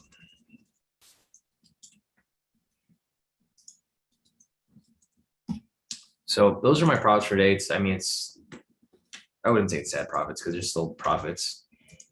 Some profits better than nothing. So these are my profits for the day. It's not very much. It's like, this is probably the smallest I've seen in like a long time, because usually the market's moving at least a decent amount where I can take trades. But yeah, looking at this right here, I made 583. So if you add that up, 583 plus 43 right here, I still made about 1,066, which is not horrible, but it's not what we normally do, right? I mean, normally we're doing a lot better. Like, it's like 1,000 per account. Usually this is yesterday. I had a loss yesterday because I traded on Sunday on my phone, which I keep telling myself I'm not going to do. I took an opposite trade on accident. I was supposed to take a sell, but I took a buy, and then I ended up losing on that trade. However, I made it right back. So I was in profit 1,000 yesterday, and then another 1,000 off my other account yesterday as well. So Monday I was up about 2,200. Today I'm up about 1,066. So in total for this week, I'm in profit a total of 3,266. So it's not horrible, but it's also not very great from what I'm usually expecting. And it is NFP, so I'm glad that I didn't take any losses, because that would have been horrible. Anyways, looking at this over here, so Chris over here locked in a total of 2,235. Nice work, Chris. Look over here, RJ locked in a total of 5,325. So as you guys can see, there's other members here who actually make a lot more profit than me. I only made 1,066 today. Chris made 2,233. RJ made 5,000 here. Albert made 1,429. Even Albert made more than me, and he's trading smaller lot sizes. Delmas over here locked in a total of 1,322. So I'm glad to see a lot of you guys here listening to my analysis and making profit off what I'm explaining to you guys here, even though I'm not locking in as much profit as you guys. There's really no competition here at K2, right? We're all here looking for everyone to be successful. Gino Jr. over here locking 3,700. And I'm here to cheer you guys on. Even if you guys are making more profit than me, I'm here to cheer you guys on. Let's see. And Arith over here, he traded Tesla. That was huge profit right there. I don't trade stocks on FTMO, but a lot of you guys have been doing it, and it looks like you guys have been killing it. Delmas over here as well. He's up 1,414. Nice work, Delmas. Delmas said, as soon as I heard Biden start talking, I got out. Now, smart move. So Delmas, he was in profit, and then he heard Biden speak, and he just pulled out. So that's a smart move right there. Maddie here locked in a total of 1,625. Nice work, Maddie. And then Delmas again right here, 1,623. Nice work. So yeah, great profits amongst everyone here. Delmas again. So you guys can see Delmas is killing it. He's now 1,694. You can see where he started. So Delmas earlier this morning, Delmas was at like 1,300, went to 1,400, now 1,600. So you can see he's just stacking up those wins. And then again, right here, almost 1,700. So nice work right there, Delmas. David right here too, he's up about 2,000 for the day. Nice work. Looks like he let them run a full TP, both of his buys. Essa over here in profit a total of 150. Nice work, Essa. And then Brian over here in profit a total of nearly 2,000. So he's in profit 1,984. Great work, Brian. But Daddy over here, he took some. Oh, but Daddy said yesterday nearly lost my account because it spiked down. I didn't listen to you. So he got caught in a spike down. However, he still closed out profit for the day. So he's in profit a total of 118. As you guys can see here, you don't need a huge account to trade with K2. You can easily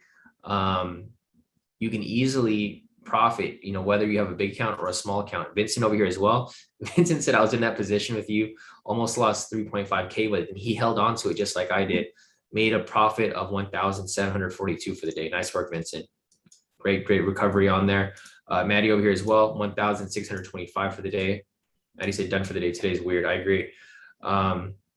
See Mauricio over here. I'll take a look at your message a little later, Mauricio. It's a personal message. Eunice locked in a total of 148 today, 148 euros. So great work, Eunice. Great work amongst everyone here. Guys, the thing is, profit's profit. There's no need to go for these huge wins. I mean, obviously it's nice to get these huge wins, but profiting in general is what you guys need to do. Just be consistent and be profitable every day so that by the end of the week, those profits add up. So no need to ever get greedy with trading. You just got to be consistent with your wins and focus on eliminating your losses as much as possible. Like if you guys can go a whole week without losing any trades, just imagine how much profit you can win, right? Because the main problem with a lot of people, not just in K2, but in general that I see, people know how to win, right? You know how to win. The only problem is people don't know how to lose or how to avoid losses, because I'll see people win all throughout the week and then they'll take one trade on a Thursday and they'll lose.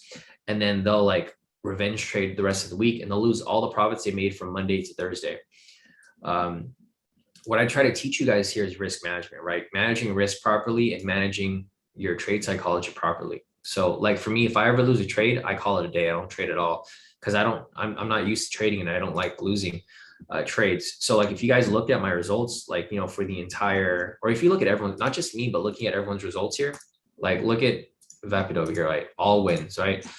Everyone here learns exactly what I'm trying to ingrain with you guys. I'm teaching you guys how to be winners and to avoid losses as much as possible, right? Eunice here, all wins. Vincent, all wins. The Daddy, he had a couple, look, this looks like an accidental loss right here because it's 25 cents compared to his big wins here. So these would technically be all wins if he didn't have that accidental loss there. David here, all wins, right? Delmas, all wins. This is what's key here. A lot of people don't really understand that. People think that you need to go for the big profits and go for this crazy risk toward, right? 1 to 5. Okay, those people who have 1 to 5 risk toward, how many times do they lose? They lose 100 times out of 1. And then when they have that one win, they make it back to break even. So it's it's backwards thinking, right? That's why people always come to K2 and they try to criticize us for having a negative risk toward. The reason we can have a negative risk toward is because we have such a high win rate here. Yeah, I get it. you know, if you have one loss, it sets you back 2 or 3 trades. But look how many wins you have here. If you don't have any losses, these wins just stack up. So there's no right or wrong way to trade. You know, I never like down talk people who have like a 1 to 5 risk toward, or like even a 1 to 50, but they think they're like the best traders in the world. However, they're not even profitable. You'll see people like that talk all the time. You'll see them do this, or they'll be like, yeah, you need a risk toward like this, right? They're like, yeah, you always need a risk toward like this, like 5 to 1. But then if you look at their trading record, they lose like every single trade. They lose like 50 trades and they have 1 trade that wins, which brings them back to break even. On the other hand, us, we don't lose any trades. We have all wins here and we have profit at the end of the week. So, you know, it's really up to you guys how you guys want to trade. There's no right or wrong way to trade. There's a buy scalp right there, but I'm not going to take it because it's getting close to 8. I usually stop trading by 8. And the reason for that is because that's when the price starts to get a little funky. If you guys have seen it before, I'll show you yesterday's. So as you guys can see here yesterday, if we traded till 8, so like 8 happened right here, right? It's 750 right now, 750 right here. If I was taking sells and I continue to take sells up until 8, look where price reversed at 8 o'clock. This is why I usually stop trading around this time, because price tends to reverse or it goes into a heavy consolidation. So, you know, just going back to what I was saying, guys, there's no right or wrong way to trade. If you guys want to trade with a huge risk, like, you know, 1 to 5 risk toward, that's completely fine. If it works for you, great. If it doesn't work for you, then you might need to change some things. But what we do here obviously works, and you guys can see it every single day with everyone's profits. So scrolling down a little bit, let's see. Cheryl sent some more profits. He locked in a total of 1,000, about like 3,000 for the day if you got everything up right there. So nice work right there, Cheryl. DL. I was trying to see what message was there. Anyways, Luis just sent his profits here. He had 1 loss, then he had 1 win, total of 335 for the day. So nice recovery off of that, Luis. And then his other account here, he locked in a total of 2,131. Nice work, Luis. So nice recovery off this account, and then a nice win off your other account right here. So great work with that. Roman over here as well. He locked in a little something. He said a little something is a little lot, actually. He locked in a total of 2,027. So nice work right there, Roman. And you've been pretty consistent. So today, Roman locked in 2,027. Yesterday, Roman locked in 4,955. The day before that, locked in 2,500. So, you know, great consistency there, Roman. Other than that, let's see if there's anything else here. So yeah, if you guys took the buy there, I mean, if you took it, you would have hit your TP, but I'm not going to count that trade because I didn't take the trade. But you would have gotten really close to that high right there. There's a new high that's been established. So great work, whoever caught it. I didn't catch it, so I'm not going to count it as any of these trades here. But yeah, other than that, it's 8 o'clock. Let me see if there's any other questions. If there is any other questions, drop your questions in the Zoom right now. Otherwise, we'll wrap up the session and then we'll pick back up tomorrow. Hopefully with better trading conditions, because today's just been too slow. Not really much for us to really hop into. Oh yeah, and so whoever caught the daily entry here, I didn't catch it, but there was a daily entry right here for the 3-minute. So looking at this right here, let me just go back. So using the daily entry right here for the 3-minute, basically you're looking for the first valid signal after 6:30. So right here was 6:30. This is the first valid signal, which is a valid buy. If you took that, that would have been your entry right there. And the TP stop loss would have been 500 pips both ways, 1-on-1 risk reward. So a lot of people like this a lot better because it's 1-on-1. But if you took that trade there, looks like it is currently running and on its way to full TP. So definitely great work right there. So let me just scroll over here real quick. Noel said, ever trade off the Tesla? Yeah, I have before. I think I posted it around here somewhere. Where did I post it at? Let me see if I could find it over here.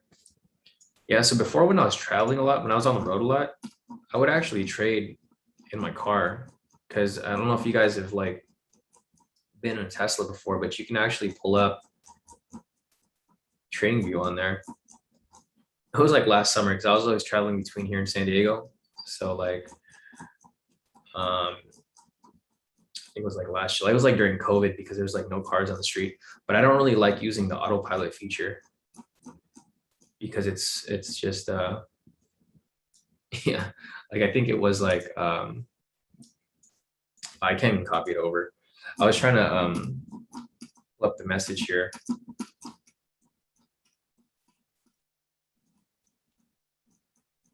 It was like,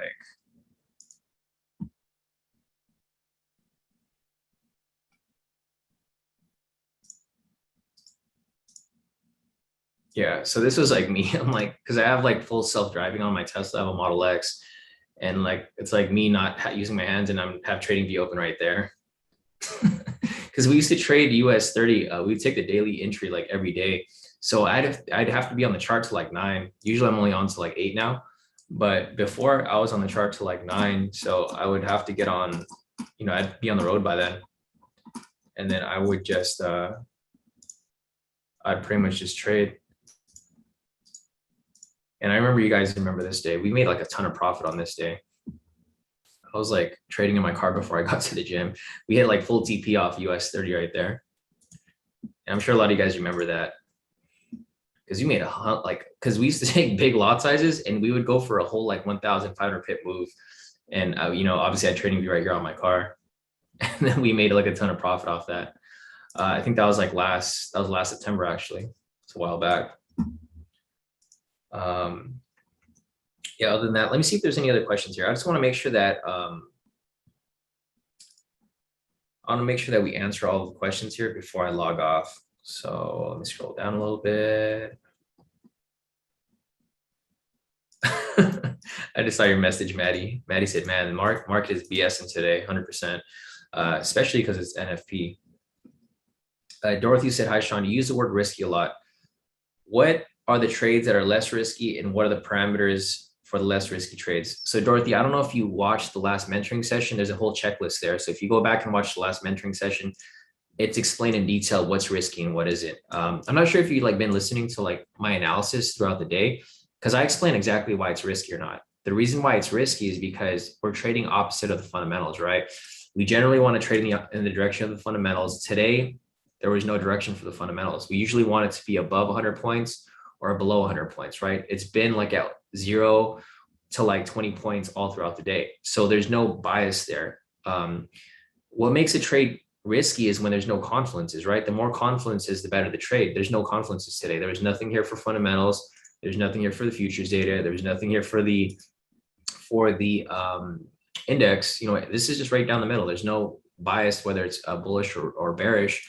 Looking over here at retail sentiment, there was no bias here as well. I mean, it was a slight bias of 72% short, but that's not enough to really push you in one direction, right?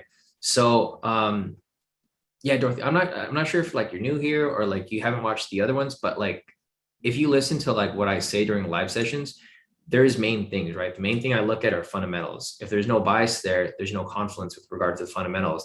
And we like to trade in the direction of the fundamentals. So here there was no direction. That makes it risky, right? It's so I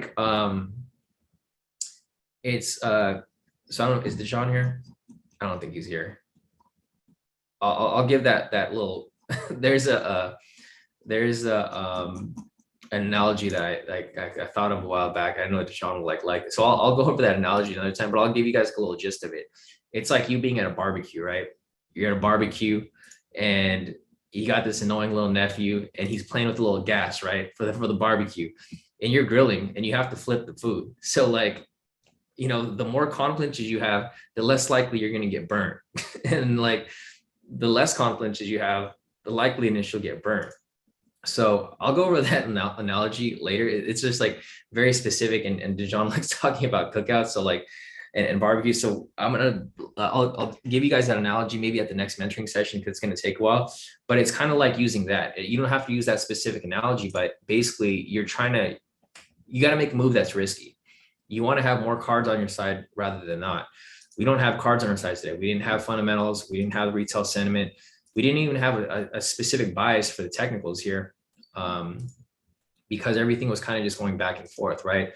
Like for the 3-minute here, market opened right here. It was bearish, while 1 minute was bullish. The 10-minute was right down the middle, so there was no confluence there either. So the main difference between a trade being risky or not is the number of confluences you have, or the number of confirmations you have. If everything was pointing one direction, then it wouldn't be risky. If everything's kind of going both ways, then it makes it a lot more riskier. So what I do recommend, Dorothy, is go back and watch the mentoring session from last week, because I went over everything there pretty specifically as to like what we're looking for and what makes a trade riskier and not. If you're new to trading, it makes sense. If you don't understand like what the confluences are or how the confluences work, then yeah, it'd be a little confusing for you. But the main difference between it being risky and not is whether you have more confirmations telling you the price is going to go one direction versus the other. So other than that, let me scroll down a little bit, and I'll try to have a mentoring session. If not this week, then we'll have it next week, where I can go over that again, or where I can go over the high-low strategy. And there's other confluences here too. So those are just the bare surface of it. Fundamentals is one, retail sentiment is one, futures data is one, index is one, trend is one, trend meter, pivots, high lows. There's so many things that you can add up. If you can add up more and more confluences, then it'll be a less risky trade. Also the high lows, right? The previous session highs and lows. You don't want to trade near those areas because that's usually where price bounces off. So looking at where price currently is right now, this would be risky, right? And the reason why it'd be risky is because it's at the London high. What can happen here is price can break above it, or it can bounce off it. So what I do recommend is, if you guys are new here, go back and watch the previous sessions, or like get familiar with everything, because we go over the same thing every single day. So once you guys start to understand what the confluences are, and you guys figure out, what makes something risky and what makes it not risky, will help you guys understand when to take these trades here. So that's something I do recommend a lot of people go through if you're not familiar with it yet. Anyways, let me scroll down a little bit and see what else I'm missing. As I said, I entered on the next candle when a view when it was pinning, it was green 59 seconds, entered on the opposite, and it was off. Yeah, no, I mean, it happens sometimes. That's why you have to like really wait for it to close, because if you don't, then you can get caught in a lot of, oh man, I missed the trade right here. This was a perfect trade right here. And the reason why it was so good is because it lined up with the other one. So with both the strategies. So this would technically line up as both a pivot scalp strategy and also a high low, because it broke past this high, and it was also a buy signal above the pivots. So that would have been a nice buy right there. Unfortunately, I missed it, but it's okay. It's after 8, so I'm not really looking to take any trades anyways. All right, let me just wrap up these questions here. Next question is from Fahad said, Shawn should making 50K daily to be legit. No, exactly right. Yeah, nice. Noel said, been thinking about joining the Tesla game. Just sold my Porsche and a bike. Nice. Yeah, no, I mean, you probably should, Noel, since like gas prices are going up like crazy. I mean, unless you like really don't care about that. Well, for me, I have my Tesla as my daily. I'm gonna get another car for like my fun car, but yeah, and it's like what Noel just mentioned too. He said it was fun, just too many miles, and it was small for him. Yeah. So yeah, no, definitely. I do recommend getting it as like a daily car, especially if you, I mean, you're in Texas, so like you have like, your distance is a lot farther to drive. Same with me here in California, driving from LA to Orange County is like, to drive, it's like an hour, and it's like over an hour. So you definitely want to be driving comfortably. All right, guys. So I think that's it for today. So if you guys have any other questions, feel free to message me or email me. I haven't gone through all the emails yet. So if you guys have emailed me, I'll try to get back to you guys as soon as possible. I do have, let's see. I mean, I have like well over 1,000 emails right now from the weekend still. So I haven't gone through everything. So if you guys do message me, give me at least 24 hours to respond to you. If you guys message me on Telegram, you'll get a faster response. But if you guys do email me, it'll take a while, because I do have like about 1,000 emails from this weekend that I still got to comb through. A lot of them are just small questions, but everyone's questions got to get asked. So other than that, guys, have a great rest of your morning. If you guys do decide to trade, I do recommend being careful. Reason for that is because the climate summit is still going on, I believe. Also, I don't think there's really much news. You guys might see some sort of reversal happen in the market soon, the mid-market reversal. If you guys aren't familiar with that, basically what generally happens from 6:30 to 8 is we have a directional move. And then from there, we usually have some consolidation. And then from 9 to 10, we either have some more consolidation or a reversal to the downside. So something to look out for. Also, just, to keep in mind, price is getting close to the London highs and New York highs right here. So something for you guys to just be aware of when you guys are looking to enter a trade. So if you guys do decide to trade, I would recommend always protecting your position when you guys have the opportunity, and or use a smaller lot size if you don't feel comfortable about a trade, or if you don't feel comfortable, just don't trade. Other than that, guys, if you guys have questions, reach out. Otherwise, I will see you guys in the next live session. So see